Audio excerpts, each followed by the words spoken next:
रमेश बिदुड़ी के बयान को लेकर के जिस तरीके से पूरे देश में इस समय माहौल खराब है, कहीं ना कहीं लगता है कि 2024 का जो चुनाव है फिर से कोई नई ट्रैक लाई जा रही है जिस पर हिंदू मुस्लिम का जो तड़का होता है वो लगे और फिर राजनीतिक दल जो है उस पर अच्छे से अपने तमाम जो राजनीतिक चमक है उसको बिखेर सके। संसद के अंदर एक माननीय के द्वारा ऐसी भाषा का इस्तेमाल करना, जाति सूचक शब्दों का इस्तेमाल करना, धर्म के ऊपर कटाक्ष करना, एक माननीय के लिए आतंकी तक का शब्द का इस्तेमाल करना पूरी की पूरी लोकतंत्र की जो व्यवस्था है उस पर बड़ा प्रश्न चिन्ह खड़ा करता है। हमारे साथ वरिष्ठ वकील मौजूद है महमूद प्राचा, तमाम मुद्दों पर अपने विचारों को रखते हैं। बात करेंगे मौजूदा दौर की राजनीति जो है किस पायदान पर पहुंच चुकी है। क्या भारत की राजनीति, कहते हैं देश का सबसे बड़ा लोकतंत्र हम चलाते हैं, मदर ऑफ डेमोक्रेसी, क्या मदर ऑफ डेमोक्रेसी में ये होता है क्या कि माननीय को आतंकी कहा जाता है भरी सदन के अंदर? देखिए, कानून की जो व्यवस्था बाबा साहब डॉक्टर भीमराव अंबेडकर ने बनाई है, संविधान की, पार्लियामेंट क्या होती है, संसद क्या होती है। संसद किसी बिल्डिंग का नाम नहीं है, बिल्डिंग तो मोदी जी ने ही चेंज करा दी। संसद नाम है, संसद होती है उसके मेंबर ऑफ पार्लियामेंट। अब मेंबर ऑफ पार्लियामेंट जब तक संविधान के हिसाब से काम करेंगे, जब तक मेंबर ऑफ पार्लियामेंट है, जैसे ही कोई वो अपराध करेंगे तो वो एक आम अपराधी हो जाते हैं। तो विदुड़ी जी ने जो किया संसद के पटल से, वो एक आम अपराधी ने जो संसद के जो गरिमा है, जो संसद का कानून है, उसके बाहर जाके जो उन्होंने बातें कही वो एक अपराधी के तौर पे कही। और किसके बारे में कही? भारत की संसद, यानी कि उसका एक मेंबर, हर एक मेंबर भारत का संसद होता है, मिलजुल के ही संसद बनती है ना। तो ये भारत की संसद के ऊपर हमला किया था विदुड़ी जी ने, उसको इस नज़र से देखना चाहिए। लेकिन दूसरी बात जो है, जो इस तरफ से रिस्पॉन्स हुआ वो उससे भी ज़्यादा ख़राब विषय है जिसके बारे में हमें सबको चिंता करनी चाहिए कि एक संसद जिसके ऊपर लाखों लोग या पूरा देश ये विश्वास करता है कि ये पूरे देश की रक्षा करेंगे गुंडे मावालियों से, ऐसे लोगों से जो कि करप्शन करके देश के पैसे चुराते हैं, ऐसे लोगों से जो विदेशों से भारत पे हमला करते हैं, विदेशों में भारत की छवि खराब करते हैं, आतंकवादियों से, क्रिमिनल से, गैंगस्टर से, सबसे रक्षा कौन करेगा? संसद हमारा। अब वो सांसद ही रो रहा है अगर, तो ये कितना बड़ा मनोबल टूटेगा, सिर्फ मुस्लिम समाज का नहीं बल्कि पूरे जो कमज़ोर तबका है उसका कितना मनोबल टूटेगा, जो सांसद को एक आइडल के तौर पे देखते हैं कि ये हमारी रक्षा करेगा। तो ये इतना बड़ा अपराध है, तो जो रिस्पांस होना चाहिए था वो उससे भी ख़राब बात है जो विदुड़ी जी ने कही। उतना रिस्पांस नहीं दिया गया इस तरफ से जितना ज़रूरी था भारत की संसद की गरिमा बचाने के लिए, भारत के संविधान की गरिमा बचाने के लिए। भारत देश में इस प्रकार का एंटी नेशनल कार्य करने वाले के खिलाफ इतनी सख्त से सख्त सज़ा होनी चाहिए थी, जो कार्रवाई अभी तक हमारी तरफ से यानी कि दानिश अली साहब की तरफ से नहीं की गई। देखिए, कह रहे कि ऐसी सज़ा होनी चाहिए थी कि नज़ीर बने। मैं बता दूं, दो महीने पहले ले चलूँ, जब सत्र चल रहा था संसद का, उसमें राहुल गांधी को लेकर के एक बड़ा मामला उठा था। उन्होंने कुछ इशारे किए थे, उसको कहा गया था कि फ्लाइंग किस है। स्मृति ईरानी सहित मैं बता दूं कि भारतीय जनता पार्टी से लगभग 40 से ऊपर महिला सांसदों ने उस पर लिखित शिकायत कर दिया था। सोचिएगा, उस संसद के अंदर कुछ घटना नहीं होती फिर भी फ्लाइंग किस के मामले को बड़ा बनाया जाता है। लेकिन देश की संसद के अंदर अभद्र भाषा का इस्तेमाल किया जाता है कि माननीय को आतंकी तक कह दिया जाता है। सोचिएगा कि दानिश अली जिस लोकसभा क्षेत्र से चुन के आते हैं, पूरा सिस्टम के ऊपर सवाल है कि क्या जनता ने एक आतंकवादी को वोट दिया है? क्या भारत की जो लोकतांत्रिक प्रक्रिया है, जो प्रशासनिक प्रक्रिया है, उस पर बड़ा सवाल रमेश बिदुड़ी ने नहीं खड़ा किया?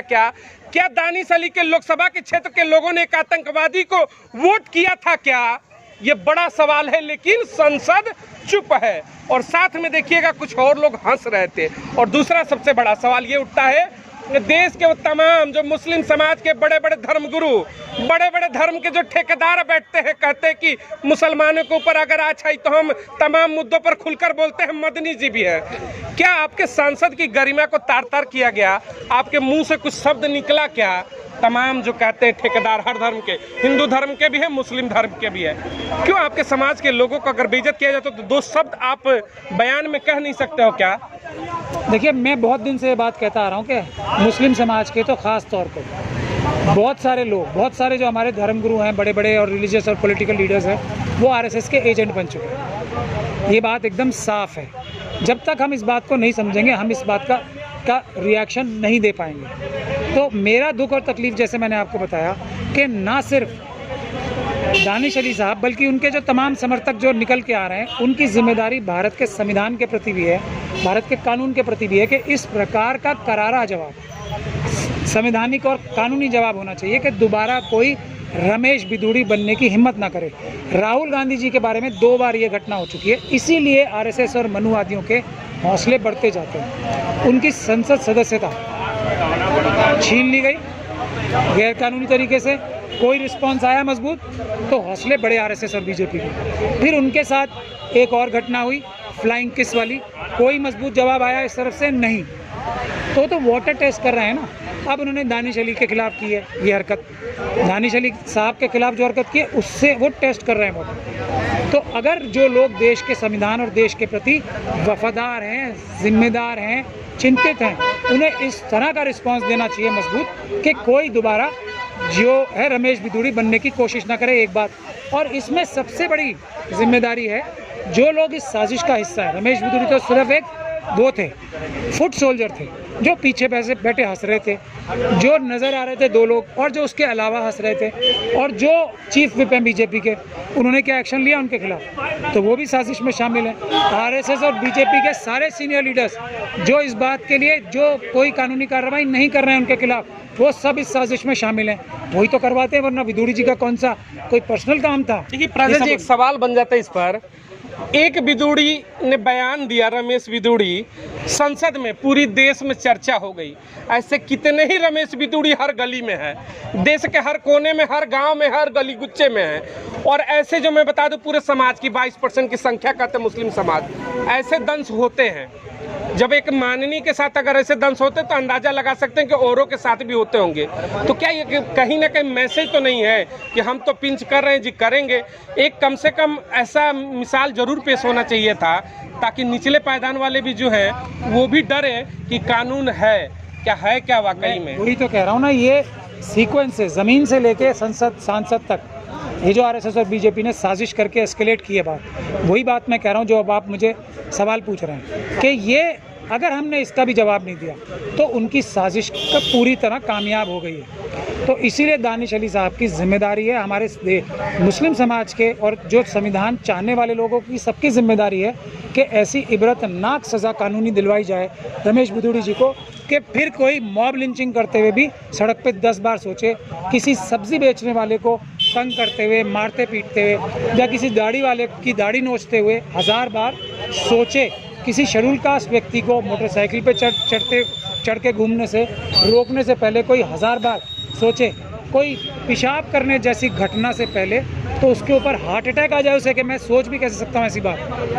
जब तक ये इतना बड़ा डिसाइसिव मूवमेंट है, और मेरी शिकायत उन सब लोगों से है जो आरएसएस और बीजेपी के एजेंट नहीं हैं, जो बुज़दिल हैं, वो हमारे नेता नहीं हो सकते, जो इनका मुकाबला करने के लिए आगे नहीं बढ़ सकते मजबूती के साथ, वो हमारे नेता नहीं हो सकते।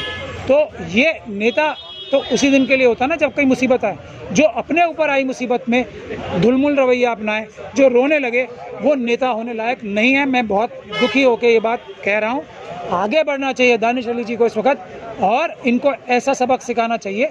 मैंने तो कहा था ये बार, मैं उनसे ये तो नहीं कह सकता कि वो मेरे पास आएँ, क्योंकि मेरे प्रोफेशन में ये कहना अलाउड नहीं है, लेकिन अगर मैं उनका वकील होता तो मैं आरएसएस के, बीजेपी के और स्पीकर के जो ऑफिस के लोग हैं, जो सब इस साजिश में शामिल हैं, मैं उन सब को इस साजिश का हिस्सा बता के उन सब को ऐसी सज़ा दिलवाता कि ये साजिश रचने वाले सभी लोगों की रात की नींदें हराम हो जाती कि भारत का संविधान और कानून हमें पकड़ने के लिए हमारे पीछे दौड़ रहा है।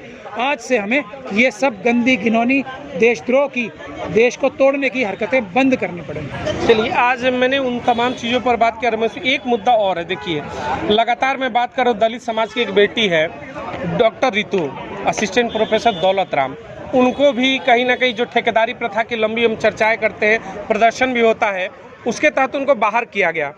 देखिए लगभग 25 दिन से ऊपर हो गया, देश की राजधानी है दिल्ली है, कहते हैं कि सारा जो देश का और पूरी अलग अलग दुनिया का जो मेन पावर आता है वो राजधानियों में बैठता है। तमाम डेलीगेट्स भी आते G20 के, लेकिन सोचिएगा कि बेटी के दरवाजे तक एक छोटा सा डेलीगेट्स नहीं जाता है, पूछता ही नहीं है कि कौन हो, क्यों बैठी हो। हालांकि मैं बता दूं वही देश है, वही भारत है, कहते हैं कि यहाँ महिला सम्मान सर्वोपरि है। बिल्कुल महिला सम्मान सर्वोपरि है, तो जब महिलाएं सड़कों पर बैठती है तो आखिर वार्ता क्यों नहीं होती है? क्यों नहीं कोई छोटा सा डेलीगेट जाता है, कोई पुलिस प्रशासन जाती है, पूछती है कि क्यों बैठे हो भाई? महिलाएं सड़क पर अच्छी तो लगती नहीं है, कोई भी देश हो, भारत हो, पाकिस्तान हो, कोई भी पूरी दुनिया का। तो आखिर वो चीज़ें जो तमाम हैं उन पर बातें कौन करेगा? डॉक्टर रितु, कब तक एक दलित बेटी बैठेगी सड़कों पर और कोई पूछता ही नहीं है कि क्यों बैठी हो? देखिए यही बात तो हम कह रहे हैं, आप उम्मीद उनसे कर रहे हो जो ये सब कार्य करने के दोषी हैं। जो लोग करवा रहे हैं, खुद ही कर रहे हैं, वो जाके क्यों पूछेंगे? यही समझने का विषय है। जो देश के मालिक हैं ना, SC ST OBC और माइनॉरिटीज़ के 90% लोग, सोचना तो उन्हें है कि कैसे ये मुट्ठी भर लोग डॉक्टर रितु को परेशान कर सकते हैं, कैसे ये मुट्ठी भर लोग रोहित वेमुला, पायल तड़वी, अभी IIT के 2 बच्चे मार दिए गए, कत्ल हो गया, उसकी FIR नहीं हुई, वो लोग भी मिशन सेव कॉन्स्टिट्यूशन के उस डॉक्टर रितु के धरने में बैठे हैं वहाँ पे। ऐसे पूरे देश के जो पीड़ित हैं उनको इकट्ठे होना पड़ेगा और देश के पीड़ित समाजों को भी इकट्ठा होना पड़ेगा, यही इसका सलूशन है। वरना हम उनसे उम्मीद कर रहे हैं कि वो आके हमसे पूछेंगे जो जिम्मेदार हैं ये सब काम करने के। डॉक्टर रितु का नौकरी क्यों ली गई? इसीलिए क्योंकि वो शेड्यूल कास्ट कम्युनिटी से आती है, इसीलिए फर्जीवाड़ा करके उनकी नौकरी छीनी गई ना। आज जो ये DC कपिल साहब का धरना, और क्या किया उन्होंने यही किया ना, जो धोखाधड़ी करके अनिल अंबानी ने इतने सारे जो माल चुरा लिया देशों का सारा, और वर्कर्स को 3-3 हज़ार, 4-4 हज़ार, 5-5 हज़ार दे के 4-4 महीने तक तनख्वाह नहीं दे रहे, मिनिमम वेजेस का उल्लंघन कर रहे हैं, उनको रेगुलर एम्प्लॉय नहीं बनने दे रहे, बना नहीं रहे, उनको नंगे तार ये चढ़ाते हैं, नंगे तारों को ठीक करने के लिए खंभों पे चढ़ाते हैं बगैर किसी सिक्योरिटी इक्विपमेंट के, और वो लोग मरते हैं, घायल होते हैं। ये सब करने के बावजूद भी पुलिस अनिल अंबानी के खिलाफ तो कोई कार्रवाई नहीं करती। कार्रवाई किसके खिलाफ करती है? उन लोगों के खिलाफ जो ये कह रहे हैं कि अनिल अंबानी को ये करने का कोई अधिकार हक नहीं है, अनिल अंबानी को अपराध करने का कोई हक और अधिकार नहीं है। उन लोगों के साथ ये व्यवहार, उस प्रिंसिपल को दौलत राम कॉलेज की, उस वाइस चांसलर को दिल्ली यूनिवर्सिटी के, उस प्रॉक्टर को, उस रजिस्ट्रार को, मिस्टर गुप्ता को ये करने की कोई शक्ति नहीं है, ये करने की कोई इजाज़त नहीं है कानूनी, ये अपराध करने की। तो अपराधियों को बचाना और पीड़ितों को तंग करना ये RSS और BJP की एक पहले भी होता था ऐसे, लेकिन ये एक पॉलिसी बन चुकी है। एक बड़ा सवाल उठ जाता है, आपने कहा डॉक्टर सविता रॉय, डॉक्टर सविता रॉय पे मैं बता दूं कि लगभग आधा दर्जन से ऊपर मुकदमे IPC की दर्ज हैं। उनकी गिरफ्तारी 25 दिनों से प्रोटेस्ट हो रहा नहीं हुआ। DC कपिल एक भी धारा नहीं और घर से उठा ले जाते हैं। ये दोहरा कानून, इसी पर चर्चा है। एक पे कोई धारा नहीं है, घर से उठा कर ले जाएंगे, पता भी नहीं क्या है कहा। एक पर आधा दर्जन से अधिक मुकदमे दर्ज है, फिर भी शिक्षक दिवस के दिन सम्मानित किया जाता है। तो यही है क्या नया भारत? यही है RSS का भारत, यही है BJP का भारत, यही है मनुवाद का भारत। चाहे हम लोग इससे जब तक आंख मीच के दूसरी तरफ देखते रहेंगे ना, ये हर एक गरीब के साथ भी बढ़ेगा। ये मत सोचें कि ये सिर्फ SC ST OBC और माइनॉरिटीज़ के साथ ही होगा, ये हर एक महिला के साथ होगा, हर एक गरीब के साथ होगा। अगर हम लोग उठ के एक साथ नहीं लड़ेंगे तो अडानी, अंबानी, मोदी जी और इन जैसे सभी लोगों के साथ मिलके इस देश की जनता की एक एक किडनी चुरा लेंगे, एक एक लीवर आधा कटवा के डोनेट करा देंगे, वो भी खा जाएंगे और डकार भी नहीं मारेंगे। ये मैं आपको बता रहा हूँ। जितनी जल्दी लोग हमारी बातें समझेंगे, जागरूक होंगे अपने अधिकारों के प्रति, और जो ये मुट्ठी भर लोग अभी प्रोटेस्ट शुरू कर रहे हैं, यही प्रोटेस्ट अगर देश के हर एक कोने में हर एक व्यक्ति जिसके समाज के साथ अन्याय हुआ है वो लेके प्रोटेस्ट शुरू कर दे, तो क्या मजाल है किसी RSS और BJP के व्यक्ति की जो कल स्कूटर पे चलते थे आज मर्सिडीज़ में घूम रहे हैं RSS के लोग। लिस्ट बनाए हर एक RSS और BJP के व्यक्ति की जो एक झोपड़ी में रहता था, सडनली 10 सालों में वो BMW और मर्सिडीज़ में कैसे घूमने लगा, सडनली उसके पास इतने बड़े बड़े महल कहाँ से आ गए। ये सभी लोगों ने देश को लूट लिया है। उनकी लिस्ट बनाएं, उनके खिलाफ FIR कराएं, उनके खिलाफ रोष प्रदर्शन करें, उनके खिलाफ प्रोटेस्ट करें, तो ये देश 1 मिनट में ठीक हो जाएगा और RSS और BJP के लोग देश का चुराया हुआ पैसा लेके बाहर भागने की चेष्टा करें। आपने जब मैंने शुरुआत किया था डॉक्टर रितु के सवाल पर, तो आपने ये कहा था कि वो जिनके खिलाफ हम लड़ाई लड़ रहे हैं वो क्यों सुनने आएंगे। सही बात है, ठीक है, सत्ता शासन के खिलाफ लड़ाई लड़ेंगे, सत्ताएं सुनने नहीं आती हैं, सुनाना पड़ता, करना पड़ता कि नौक नौक संविधान जिंदा है कि नहीं, तो दरवाजे पर बजाना पड़ता है। लेकिन सुनिएगा, जिस समाज से वो आती है बेटी, दलित समाज से, दलित समाज के बड़े बड़े रहनुमा हैं इस समय देश में, मैं नाम भी लेना चाहूँगा, बड़े चेहरों में बहन मायावती जी आती हैं, कहती है कि भाई मैं तो लीडर हूँ। फिर चंद्रशेखर रावण आते हैं, कहते हैं कि मैं तो भाई दलित समाज का लीडर हूँ। ऐसे अनगिनत बड़े चेहरे हैं जो टॉप के हैं देश के, कहते हैं कि बातें होती है, लेकिन 25 दिनों के बाद भी उस दरवाजे पर ये चेहरे भी नहीं आते हैं। तो जब अपने भी नहीं आएंगे तो पराये से शिकायत करने का क्या ही पता। आएंगे, सब आएंगे, हमें उम्मीद है सब आएंगे, लेकिन एक मजबूत आंदोलन खड़ा करने की, एस्टैब्लिश करने की जो मिशन सेव कॉन्स्टिट्यूशन की एक कोशिश थी वो कामयाब हुई है। मुझे पूरा भरोसा है रात को किसी को नींद नहीं आ रही होगी। दिल सबका होता है ना, आत्मा सबकी होती है, किसी को रात को नींद नहीं आ रही होगी जब अपने समाज के लोग और बेटियां ख़ास तौर पे इस तरीके से सड़क पे बैठी हैं, तो रात को नींद नहीं आ रही होगी किसी को। मुझे उम्मीद है कि जल्दी सब आएंगे। और डॉक्टर रितु सिर्फ अपनी लड़ाई नहीं लड़ रही, जो पूरे समाज की साथ जो घटनाएं हो रही हैं उसकी लड़ाई है। वो तो सिर्फ एक सिंबॉलिक लड़ाई है। हम ये चाहते हैं कि पूरे देश में जिस तरह के अन्याय डॉक्टर रितु के साथ हुए हैं, डीसी कपिल साहब का आपने अभी बताया ना, कोई अपराध नहीं है, तो ये बात तो तय हो गई ना कि पुलिस प्रशासन के जो भ्रष्ट पुलिस अधिकारी हैं वो क्रिमिनल्स की तरह एक्ट कर रहे हैं ना, वो कानून की किताब के हिसाब से तो एक्ट नहीं कर रहे हैं ना। अनिल अंबानी इस वक्त जेल में होना चाहिए। ये सब जो काम उसने जो BSES में कर रखे हैं उनको तो नहीं टच कर रहे ना। डीसी कपिल जो ये कह रहे हैं कि अपराध नहीं करने दो अनिल अंबानी को, उनको जेल भेजा जा रहा है, यानी कि विक्टिम्स को ही जेल भेजा जा रहा है और जो अपराधी हैं उनको बचाया जा रहा है। ये व्यवस्था ख़त्म करने के लिए हम लोगों को सड़कों पे आना पड़ेगा, पीसफुल प्रोटेस्ट करने पड़ेंगे, वरना ये देश जो है मनुवादियों के हाथ में एकदम ऐसा आ जाएगा कि वो पूरा देश जो है नष्ट कर देगा। चलिए, बहुत बहुत धन्यवाद। ये थे हमारे साथ वरिष्ठ प्रवक्ता, वरिष्ठ अधिवक्ता थे हमारे साथ महमूद प्राचा जी।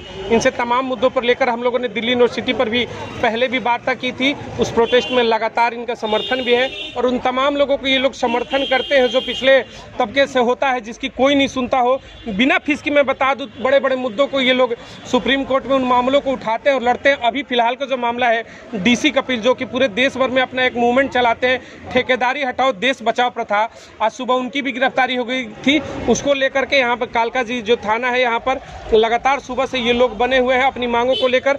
अभी तक उनकी मतलब रिहाई भी नहीं हो पाई। जब तक रिहाई नहीं होगी तब तक पूरी की पूरी इनकी टीम यहाँ पर बनी हुई है। साथ ही आप भी अपने विचार प्रकट करिएगा। शुरुआत हुई थी संसद के अंदर गरिमामय भाषा को लेकर, क्या वाकई में एक संसद के अंदर एक सांसद के द्वारा इस तरीके के बयान उचित है? क्या एक स्वस्थ लोकतंत्र के लिए? अपने विचार प्रकट करिएगा। जय हिंद, जय भारत।